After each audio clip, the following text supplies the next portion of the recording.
Hello, my name is Amanda Lowry, and I'm here today on behalf of the Flute New Music Consortium, speaking with Zaq Latino, winner of the 2021 Composition for Flute Alone competition. Thank you so much for meeting with me today, Zaq. Oh, thank you for having me. Sincerely, it's a pleasure to be here. So, why don't we start with just telling us a little bit about yourself, your musical background, and your current activities? Yeah, of course. Thank you. Okay, so I started composing. I think I was 12, and I did it through musical theater. So I was kind of an obsessed theater kid. And my friends had just played for me the Wicked soundtrack, like in their minivan on the way to something. And I was sort of just obsessed with that sound, hearing that for the first time, and something that wasn't like radio pop. And I guess I sort of followed that line and start. And YouTube was not just coming out, but like YouTube wasn't really what it is now. And I was like super obsessed with just sort of finding more musical theater, whatever that was. And actually, through composing for the theater, I sort of found classical music when I was maybe 15. I started finding like new music, or like things that weren't necessarily Mozart and Beethoven, like the Britain Violin Concerto was my aha moment. I was like, oh my gosh, this stuff exists. And since then, I've been composing ever since. I went to school at Ithaca College. I got my undergrad. Um, and then I started my master's at Boston University and very proudly dropped out after a year because I hated it. No offense to Boston, it's not their fault. It's just the school. Going to school, I didn't really love it. And now I'm here in New York, and I'm writing and submitting to contests, which I very gratefully won this one. Doing workshops and writing for ensembles. The piece that won was originally written for Divertimento Ensemble for Carlotta Raponi. Um, and I'm also acting right now. So I'm in Manhattan and I'm acting, and I've been doing that more so now that COVID is over. And I've been really blessed to be working and doing things. That's amazing. In my case, it was video game music that got me into Yes, yes, composition. yes, yes, So, yes. yeah, I love to hear those stories because there's so many different angles that we can come at it from. Of And do you course. find that like have you done any musical theater writing in your time, or have you kind of moved away from that for the most part? Well, I've written maybe like art songs in the style of. I like because after that was a fully blown musical when I was like 12 and 13. I wrote it with my friend, and we really thought we were like the next big thing. We like submitted it to like Broadway producers for real. Like went to UPS and like actually mailed packages of this really awful show. You were how Um, old when you did that? 12, like Wow, that's 13. so so But ambitious. it's very ambitious because I didn't hear back from anybody. But it's Yeah, but I'm fine. sure neither did the 40 and 50-year-old composers who were Who, submitting. So, who knows? But no, I never wrote a full length show since. Not that I wouldn't, but I don't really know why, I guess. Hmm, well, I think, I don't know. as an adult, you have to maybe be a little more realistic about what opportunities are available. Like, I'm sure if Yeah. somebody came to you and said, like, here's a grant and go write a musical, you know. No, exactly, exactly. Because I actually had a teacher, Dana Wilson at Ithaca, who wrote an opera just for fun, like with no like promise of money and for no reason. And he was like, don't ever do this. Like I did this, but don't ever do this. Like writing something that big for no reason. So I That's guess you're right. such, If somebody was like, here's money and a guaranteed performance, then of course that's different than just yeah. doing that It's much such a work for huge fun. undertaking. Like Yeah. writing a solo flute piece just for fun, for example, would Yeah. be considerably less work than a full length staged work. So, well, hopefully someone hands you that grant at some point in the Hey, hey, future. hey, hey, hey, hey, internet. Yeah, yeah. So yeah, I'd love to know a little bit more about your flute piece fitting in. Okay. What was the compositional process like? Have you written for flute before that? I actually don't know what is your instrument. What do you play mainly? I'm like a tenor, a vocal tenor. Okay, And I can play enough piano to write things and trick people into thinking I can play the piano. okay.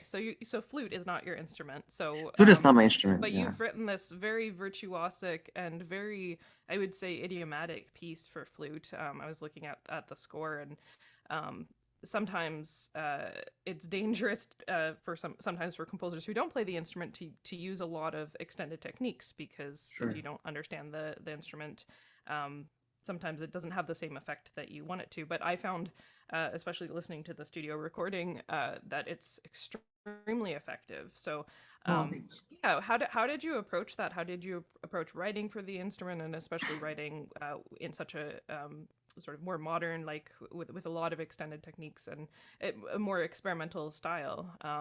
And I know you also wrote it for a specific flutist, so I wonder if that collaboration, how that came about, and if you Yeah. had any influence on your process. Yeah, so it's all like one mecha answer. So I'll just start talking and then let me know if this isn't if it's It not was a productive big anymore. question. Um, yeah, so fitting in a I sort of had the title, or I don't necessarily know if I had the title first. So let's say I'm gonna kind of go back a little bit. So I was kind of mean to Boston University. It's not their fault that I left, but I think that from my personal experience, being in a graduate school for composition with the people I was in and sort of the behaviors towards different types of music wasn't productive for me. And that's sort of because my sound, although fitting into the academic schema, is also not always um, appreciated in some of those spaces. So like if you listen to fitting in, there are a lot of techniques, but it's also like an Aeolian minor, like post minimalist thing. And that's really the piece, and the techniques on top are really sort of the vocabulary from which that world comes, and that's sort of all one package.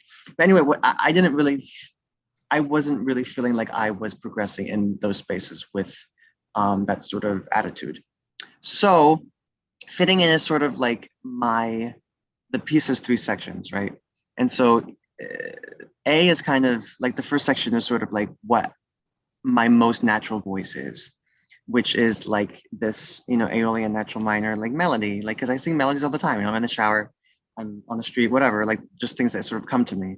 Um, and then B is sort of this like crying out for help and this sort of like what people expect me to sound like, right? And we go through the alternative fingerings and the screaming and the stuff and sort of like I love the most contemporary of the most contemporary, right? Like I listen to Chernovin before I go to sleep at night.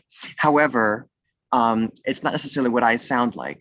And then C, the section at the end and the finale, whatever, is sort of me combining these sounds into the hybrid sound that is fitting in, which is sort of where I think my music is going at this moment. So I think this comes from some influences from really great teachers, is that I never set out to write something with a lot of extended techniques. And I don't think anybody should, and any young people or any people of any age watching this, I don't think your goal should ever be, let me cram as many techniques into one piece as I can, because it's not really musical, it's just sort of spitting things out.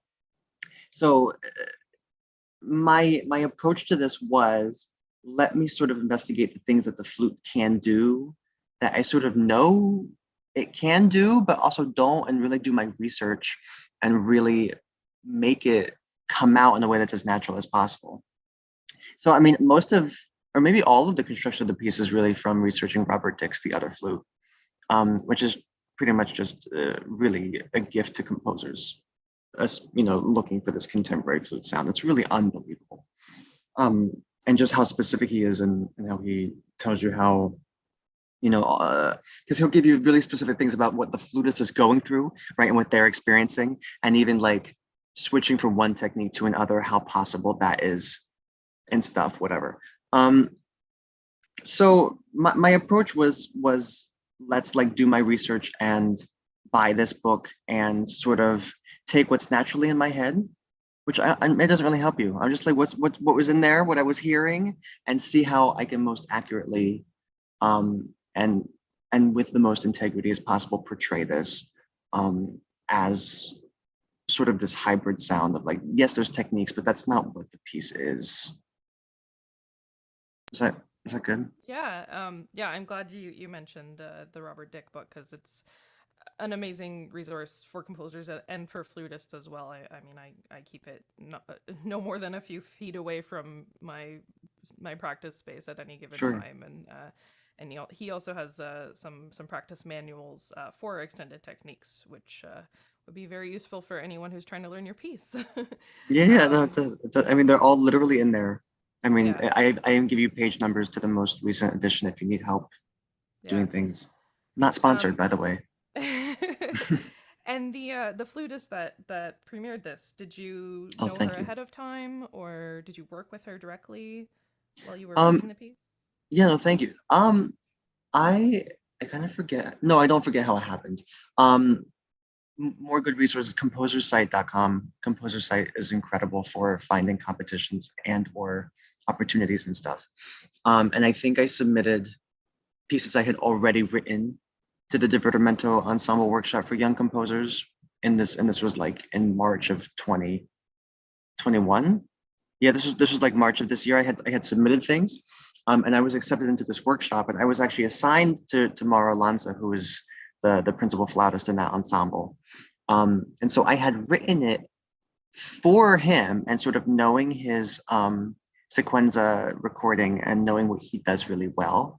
And it's kind of funny because sort of like halfway through the writing process, I was told that he was sort of booked. His calendar was booked, and we were going to give it to Carlotta, who plays like piccolo and second flute in their ensemble. But it's really kind of like divine intervention, our partnership, because we got along really well. And I really couldn't imagine writing a piece for anybody else, even though it wasn't written for her. But the dedication is on the score, because she did the initial read through, and there were certain things that you can do as much research as possible, but if you don't play a certain instrument, it's not going to be perfect. So she sort of made some tweaks with me and helped me, and did we had to change some fingerings in that middle section with all the alternate fingerings and stuff. Um, and so no, she did not really help me write it. In fact, technically it was written for somebody else, but she really helped me make it what it is in the end, and what that piece actually turned out to be. Awesome. Yeah, for me, both as a performer and a composer, that is the most almost the most exciting thing to me is those little tweaks that happen, and the little insights that you get from hearing your piece, even just read for the first time, and oh, that didn't sound quite how I thought it would, Right, or that sounds so much better than I ever imagined. So right, that's always such a magical moment. right. I'm wondering, was this the first piece that you wrote for flute? For solo flute, yes. I've written like flute parts and other things, Okay. but nothing ever this involved. So this was So this what did you find to be the most fun and also the most challenging about writing specifically for flute? the most fun is just it's such an incredible sound, is it? I don't know. It's so like I don't know. Maybe it's not a great. It's just a phenomenal sound, and sort of there's nothing I think that gives you like the immediacy of breath like a flute. Like it's really just like the amplification of the human, like something so essential to being alive is breathing. And I don't think you get that through any other woodwind. Is like you can hear, and really like in flute recordings, the breathing and the projection of the air through the tube, right? And you sort of feel like you're there. There's something almost like visceral about really awesome flute. And that's what I love the most, is how connected it is to humanity. But that's also what's the most difficult, I think, is planning breathing, especially in these contemporary pieces where you don't. Sometimes you want the phrase isn't over, but you have a human playing it, right? And so you have to also account for that. Um, it's interesting because I don't. Not that you were expecting anything, but I don't think that writing the techniques was the hard part. Maybe like um, maybe planting them in sequential order, as I kind of said before, like such that the transition between each technique was possible. But really, it's breathing. We had to do a lot of edits and like taking notes out. So she's like, "I'm a human," and I'm like, "Yeah, I'm sorry. I didn't plan for that." Well, that is also one of the hardest things about being a flute player. So Yeah, yeah. I'm glad that you're thinking about that, and page turns too. this is Yes, yes. you She actually, physically need to turn pages. yeah. There is a video of the original performance, and we had to request two extra stands Okay. Like, and she actually just printed them out on like legal size paper, and she just read it from. There's so many different creative solutions, and now it seems like Yeah. everyone has just an iPad with a foot pedal. Right. But It's getting more common now. yeah. Um, so what's next for you? Do you have any big projects that you're currently working on or that you're planning to start on in the near future that you're excited Yeah. about? I know that this is like, I know that I'm being interviewed as a composer, but I kind of mentioned that I act before.